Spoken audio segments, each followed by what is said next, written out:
Friends, welcome to Sai Puppy Kitchen. Today என்ன lunch மெனுன்னு பார்ப்போம் வாங்க. லஞ்சு புளி சாதங்க, கோயில் ஸ்டைலில் புளியோதரை பண்ணி எடுத்து வச்சுருக்கேன். இது ஃபுல் வீடியோ என் சேனலில் நான் போட்டிருக்கேன். புளி சாதம் வீடியோ, புளி காய்ச்சல் காய்ச்சி புளி சாதம் கிளறது ஃபுல் வீடியோ நான் என் சேனலில் போட்டிருக்கேன். நல்லா வாசமாக புளி சாதங்க. அப்புறமா தேங்காய் சாதம் செஞ்சுருக்கேன். தேங்காய் சாதம் நிறைய முந்திரியெல்லாம் போட்டு கடலைப்பருப்பு உளுத்தம்பருப்பெல்லாம் போட்டு, அப்புறமா கடைசியாக 2 அப்பளத்தை நல்லா பொரிச்ச அப்பளத்தை நுணுக்கி போட்டு தேங்காய் சாதங்க செம்மையாக இருக்கும். அப்பளம் லாஸ்ட்டாக நுணுக்கி போட்டு பண்ணுனா நிறைய முந்திரியெல்லாம் போட்டு தேங்காய் சாதம். அப்புறமா உருளைக்கிழங்கு வறுவல் பண்ணியிருக்கேன். உருளைக்கிழங்கு வறுவலுங்க.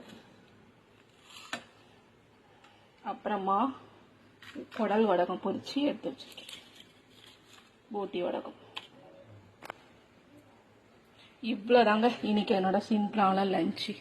நாளைக்கு ஒரு சூப்பரான மெனுவில் நான் உங்களை மீட் பண்ணுறேன். ஓகே, பாய்.